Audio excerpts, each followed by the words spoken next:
وہ ایک گناہگار بنی اسرائیل کی اس کی کہانی موجود ہے کہ وہ آیا اور نیکوکار سے اس نے کوئی بات کی تو اس نے اس کو جھٹک دیا، اور وہ اتنا نیکوکار تھا جب وہ چلتا تھا تو بادل اس کے اوپر سایہ کرتا تھا، اللہ نے اس کو اتنا نوازا ہوا تھا، لیکن گناہگار کو دیکھ کر کے اس کے اندر نفرت کے جذبات پیدا ہوئے، اس نے کہا میرے سے بات نہ کر، پیچھے ہٹ جا، اللہ اکبر۔ تو وہ بیچارہ بڑا رویا کہ مالک میں اتنا گناہگار ہوں کہ تیرے پاک بندے مجھے اپنے پاس بٹھانے کے لیے بھی تیار نہیں۔ دل ٹوٹا، شکستگی پیدا ہوئی، کہا لیکن مالک تیری مرضی، اور واپس پلٹا۔ لیکن جب واپس پلٹا تو وہ بادل کا سایہ جو اس نیکوکار پہ تھا وہ سایہ اس گناہگار کے سر پہ آ گیا۔ تو وہ کرم نوازی جس پہ فرما دے، اس کے سارے بندے ہیں، تو اللہ کو جو ہے وہ تکبر کی نیکی نہیں، وہ گناہ جس کے بعد عجز پیدا ہو اللہ کو وہ پسند ہے، وہ گناہ جس کے بعد توبہ کے جذبات ابھرے، بندے کو شرمندگی کا احساس ہو۔ تو مت ایسے بنے کہ 4 نمازیں پڑھ لیں تو سب بے نمازیوں کو حقیر جاننے لگ جائیں، تھوڑا سا کام کر لیں، صدقہ و خیرات کر لیں تو باقی مالداروں کو حقیر جانے لگے۔ آپ کو دین کے کام کی توفیق مل گئی ہے تو آپ دین کے ٹھیکیدار بن کے بیٹھ جائیں کہ میں اتنا بڑا جلسہ کروایا، اب میرے علاوہ تو کوئی یہاں مسلمان نہیں رہتا، میں ہی سب سے بڑا عاشق رسول ہوں، میں ہی سب سے بڑا مسلمان ہوں۔ نہ، ایسا نہ کیجئے، اللہ نے آپ کو توفیق دی، آپ نے لوگوں کو دعوت دی، پتہ نہیں کس آنے والے پہ کتنا کرم ہوا ہے، یہ تو ان کی رحمتیں ہیں، وہ جس پہ چاہے جیسے چاہیں برس جائیں۔ ہم کو ٹھیکیدار تھوڑے ہیں، ہم تو نوکری کرنے والے ہیں، ہم تو جوتے اٹھانے والے ہیں، ہو سکتا ہے کس کے صدقے۔ میرے والد گرامی مجھے یاد آتے ہیں، وہ مجھے فرمایا کرتے تھے جب گفتگو کے لیے نکلنے لگے اور لوگوں کا ہجوم ہونے لگا تو وہ مربی تھے بڑے، اور بڑی حکمت کے ساتھ جو ہے وہ کوئی نہ کوئی بات سمجھاتے رہتے تھے۔ تو ایک دن فرمانے لگے کہ ایک خطیب تھا، بظاہر اچھا خطاب کرتا لیکن اندر سے وہ اتنا اچھا نہیں تھا، تو جب وہ فوت ہو گیا تو وہ بخشا گیا، تو اس نے اللہ سے کہا کہ میرے مالک میرا تو کوئی عمل ہی نہیں ہے کہ میری بخشش ہوگی اور میری مغفرت ہو گئی۔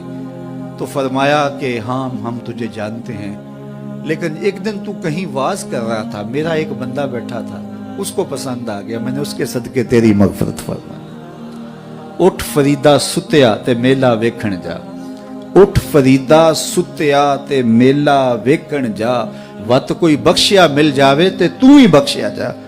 تو پتہ نہیں کس کے صدقے سے اللہ رحمتوں کا نزول فرماتا ہے، بے عمل کو دیکھ کر کے اس سے نفرت نہیں ہے، نفرت تو گناہ سے ہے، گناہگار سے نہیں ہے، لیکن کوشش کی جائے کہ یہ عمل بد چھوڑ دے۔ اللہ اکبر۔ ایک جنازہ گزرا اور وہ جنازہ کسی غیر مسلم کا تھا، تو چشمان رحمت میں آنسو آ گئے، تو صحابہ نے پوچھا کہ حضور یہ یہودی ہے یا عیسائی ہے، کوئی اس کا جو مذہب تھا وہ بتایا، تو فرمایا کہ مجھے اس بات پہ افسوس آیا کہ یہ اسلام نہیں لا سکا اور کفر کی حالت میں مر گیا، تو اگر یہ اسلام لاتا اور جو ہے وہ جنت کی راہوں کا مسافر ہوتا تو کتنا اچھا۔ یہ اس کے ساتھ بھی ہمدردی ہے۔ تو اللہ کی مخلوق، یہ جنت کے اکیلے ٹھیکیدار بننے کی کوشش نہ کریں کہ میرے علاوہ کوئی جائے ہی نہ، جنت کے دروازے پہ میں بیٹھ جاؤں گا کسی کو، یہ زیادتی ہے۔ میرے تو اعلیٰ حضرت نے یہ کہا تھا، ایک میرا ہی رحمت پہ دعویٰ نہیں، شاہ کی ساری امت پہ لاکھوں سلام۔ تو اس لیے امت سازی کی ایک تو کوشش کریے، اپنے اندر باہمی چھوٹے چھوٹے نزاع اختلاف، یہ انسانی فطرت ہے، انسان کے اندر طبائع کے اندر اختلاف ہے، ترجیحات کے اندر جو ہے وہ اختلاف ہے، اپنے اپنے مزاج کے اندر تفاوت ہوتا ہے۔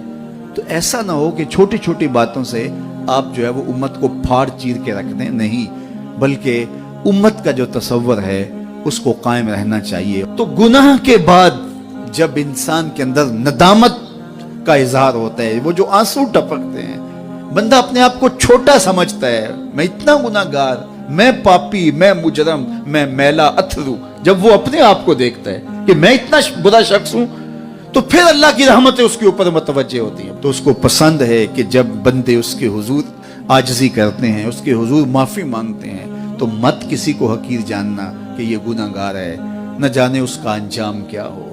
کتنے گناہگار ان کا آخر اچھا ہو جاتا ہے، کتنے نیکوکار ان کا آخر اچھا نہیں ہوتا۔ انما الاعمال بالخواتیم، وہ تھی تو فاحشہ عورت لیکن ایک کام کیا کہ ایک کتے کو پانی پلا دیا، اپنے دوپٹے سے جوتا باندھ کر کنویں میں لٹکایا اور اس کو پانی پلا دیا۔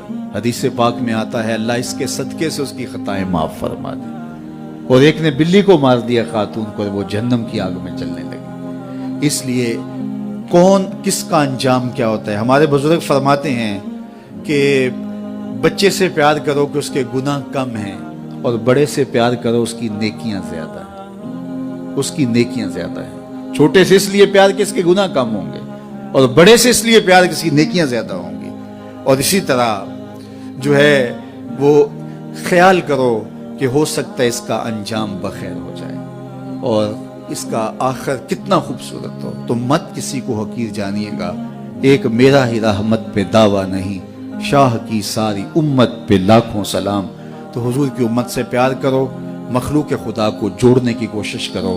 اور آقا کریم علیہ الصلوۃ والسلام نے یہ جو امت کا تصور دیا اور کہاں کہاں سے لا کے کہاں کہاں کے افراد کو ایک گروہ میں، ایک جماعت میں اور ایک امت کے اندر پرویا، ایک لڑی کے اندر پرویا، اس امت کو امت ہی رہنے دیا جائے۔